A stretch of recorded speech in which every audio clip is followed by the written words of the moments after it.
Ah,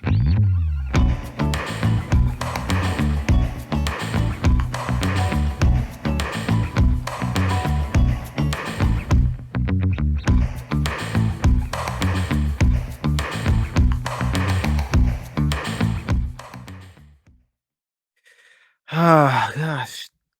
I thought episode 1 was bad. Ooh, this episode, oh, oh god. No, no, I am not continuing with the series after the 3rd episode. That's for damn sure. I'm saying that right now after watching these first 2 episodes. Mm-mm. And basically, how can I describe the 2nd episode along with the 1st episode? It feels boring. It tries to have action sequences, but they they're not that important. We find out that the giant that we saw in the last episode that landed in the crater, well, he's trying to warn them, trying to tell them of the doom and gloom because the village over gets destroyed, and you have Aaron who goes over to investigate. He goes into a hole in the ground. In that hole in the ground, he hears something. He gets chased and he gets taken by the trees. Meanwhile, Elrod is battling Durin, Prince of the Dwarves, because he seeks the right of something. I can't even pronounce it. So, you know, the right of Patak. That's what I'm going to call it. I'm going to use a Klingon phrase and call it the right of Patak. And they basically have a contest of breaking rocks. And of course, Elrod loses. Meanwhile, Galadriel, she was on the ship when we last saw her in episode 1. Well, they get to the light. She gets thrown off the ship and she goes swimming away from the ship after the ship is destroyed. And she keeps swimming and swimming and swimming. And I'll tell you one thing, we don't know how long she swam for, but depending on how long she swam for, I would be tired. I don't care how good of a swimmer you are, I'd be tired. But anyway, she gets picked up by some survivors who had their own ship destroyed by a kraken or a sea monster, or I'm just going to say it was Nessie. I don't know the name of the creature, but anyways, their ship was destroyed, and they're the sole survivors. And of course, she gets on board their raft. They find out that she's an elf, and there's one guy who's adamant, "Oh no, you're an elf. No, no, you can't come on board." Of course, other people say yes. And then the same sea creature that attacked the ship before attacks the raft. And let's just say that Gladriel and this guy, they managed to escape. And for the rest of the episode, they're pretty much adrift on their own. And meanwhile, yeah, Broadwin and her brother Theo has a part of a broken sword that has the mark of Sauron. And with that mark of Sauron, he manages to summon an orc. The orc is underneath our house, underneath the floors, and he keeps banging on the floor. And by he, it's Theo who keeps banging on the floor, and the orc jumps out and goes to attack him. We can presume because we don't actually see it. The next time we see Theo, he's hiding in a little cubby hole, and his sister Broadwin, actually no, not sister, mother, since we know that she's his mother, but she comes home and Theo says, "You better hide because there's an orc." And of course, the orc eventually finds her, and Theo and Broadwin basically hang the orc after a little bit of a chase. This part of the episode becomes a horror movie in a way. It doesn't know what it wants to be actually. And they manage to hang him and decapitate the orc, and she presents the head to her father at the local tavern. And then Broadwin and Theo set on their own adventure to go to the next town over because one of the things that's happening that caused Aaron and Broadwin to go toward the next town to begin with in the beginning of this episode is the fact that this cow came along with its owner, and the farmer says that the cow's not feeling very well. So Aaron squeezes to see if he can get any milk, and when he squeezes, the the cow's milk comes out, but it comes out dark. Comes out like chocolate milk, basically. A little darker than chocolate milk, like somebody just poured a whole bottle of syrup into the milk and it was full of chocolate. But anyways, that's going on. So we find out pretty much that Sauron is still around, and the reason why we know is because of the blade that Theo has and the ominous music. And of course, at one point, getting back to another part of the story, and I know I'm all over the place, and this is a reaction, so that's my excuse. But, anyways, at one point in this episode, getting back to Durin and Elrod, Durin's upset because Elrod never met his wife and never met his kids, so we have that. So there's that going on. But anyways, this episode to me felt like it was going all over the place. And honestly, I'm just gonna be quite frank. The show's not very good. It's not as good as the movies, and I know I shouldn't compare it to the movies. I know that's not really fair to this TV series, but when you had 6 movies based on, Tolkien's works, whether it be The Fellowship of the Rings, The Two Towers, Return of the King, or the 3 Hobbit movies. And those movies, even though, the Hobbit movies, I'll admit, aren't as strong as Lord of the Rings, but, it's still good. It's still better than this. I will say that. I will say that. I did, I'm just gonna be honest. I know I'm not gonna go past episode 3. I know I'm not. But I did say I would watch 3 episodes of this, and I'm gonna watch the 3rd episode. It won't be next Thursday because I'm gonna be doing a special live stream celebrating Star Trek next Thursday from the original series all the way up to Enterprise.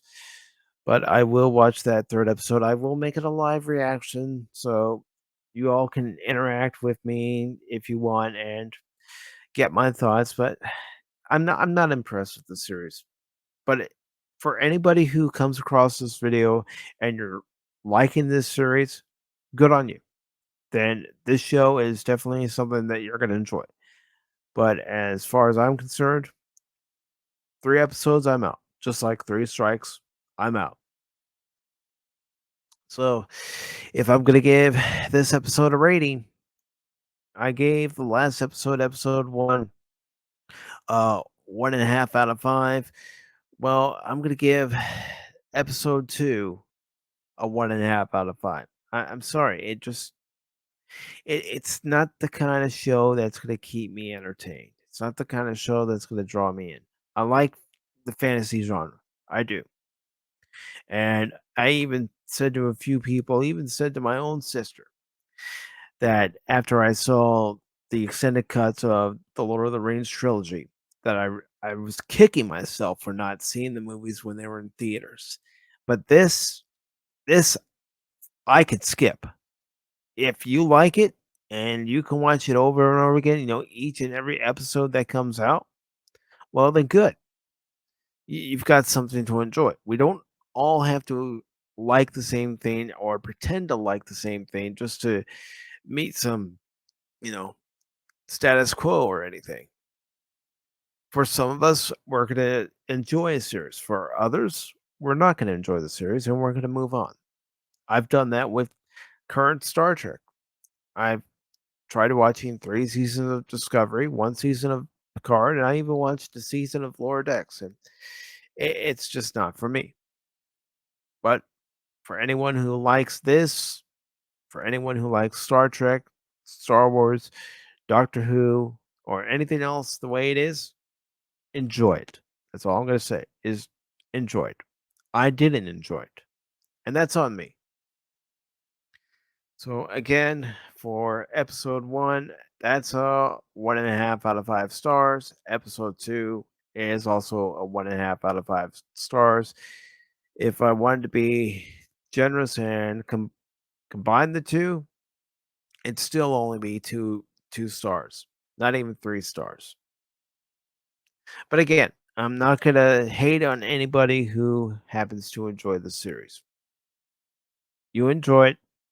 You enjoy it for what it is because it appeals to you.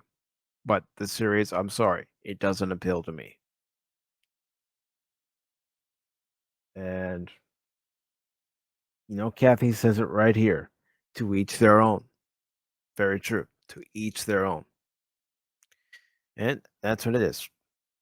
So overall, I wouldn't recommend this series to someone who's like me, who isn't deep into the Lord of the Rings lore. And I know this is not based completely on what Tolkien wrote. It's based on the Silmarillion. And if you watch it and you enjoy it, well, good. I would love to hear your points of view.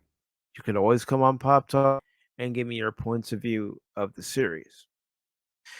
One of the things that was kind of off-putting to me, with the exception of the dwarves, everybody else was pretty monotone. And the only time you actually got, some excitement in the voice was when the orc was attacking Broadwin and her son Theo. But other than that, it wasn't very exciting. And even when you had the scene with Nora and her friend Poppy, and they were helping the giant, there there were some things that just weren't exciting to me. If it was exciting to me, I wouldn't have been making the comments I was making during the live stream. I would have been calling the sea monster Jaws. If it was exciting to me, you would have seen me sitting here all quiet and going, "Wow, that was cool." But I just I'm not excited about this. And let's see, um, you know, I'm just gonna say it one last time. Like what you like, enjoy what you like, and leave it at that. And again, I offer this invitation to anybody who likes this series. If you want to come on Pop Talk and talk about it on a Wednesday night or on a Sunday morning, talk about it. Let me hear your point of view, because that's what Pop Talk is about, to allow people to voice their opinion, their point of view, what they like, what they don't like. It may not mesh with my opinion, but you know, it's your opinion, right? And your opinion is what matters to you. So, on that note, I'm going to go ahead and conclude both parts of this live reaction and review. I do want to thank Kathy Skywalker for coming by this evening, Phil McCracken. And for anybody that sees Phil McCracken on Pop Talk, just know anytime he and I give each other a hard time, it's all in good fun. We're friends and we give each other a hard time. I also want to thank Brandon Looney Tunes Fans 2000 for stopping by. I want to thank Alan Copeland for stopping by. And I also want to thank the Nerdporial Life Form for stopping by. And I also want to take time to thank Input Latency for stopping by at Rough Girl. Thank you for stopping by. Happy Labor Day weekend to you. I also want to thank Tacos Original. Sorry. Thank you for stopping by. And of course, Bucky Icom, thank you for coming back and leaving some comments. Really appreciate it. I'd love to hear your thoughts on the series if you intend to watch it. Although I do recall you saying that you had no intention on watching it, so that's fine too. I also want to thank the Padawannabe for stopping by tonight. And see, we also had Leia Rose tonight. So thank you everybody for watching. Like I said, I will try to, break up the review portions of episode 1 and episode 2 and put them up. If I don't have them up by tomorrow, I'll try to have them up sometime this weekend. And of course, tomorrow night here on the Pacific414 YouTube channel, starting at 8 o'clock Eastern, I will be attempting, keyword there, attempting to beat the first Teenage Mutant Ninja Turtles game that came out on the NES. I will be playing it from the Cowabunga collection. Will I succeed? Who knows? Will I fail? Well, that game does have a way to humble you. So until then, thank you all very much. If you like what you saw here, make sure you leave a thumbs up. If you didn't like what you saw here, that's fine too. Share this stream with your friends and consider subscribing to the Pacific414 YouTube channel because I'm not only a baseball guy, I'm an all around guy. I do episode reviews, episode live reactions. I do movie reviews on occasion. I also talk about the Chicago Cubs and react to their games that I get to see. And of course, I talk movies, television, comics, video games, pop culture in general with Pacific 4 and 4 Pop Talk. So, thank you all so very much. Hope you have yourselves a good rest of your Thursday evening, and I will see you all later.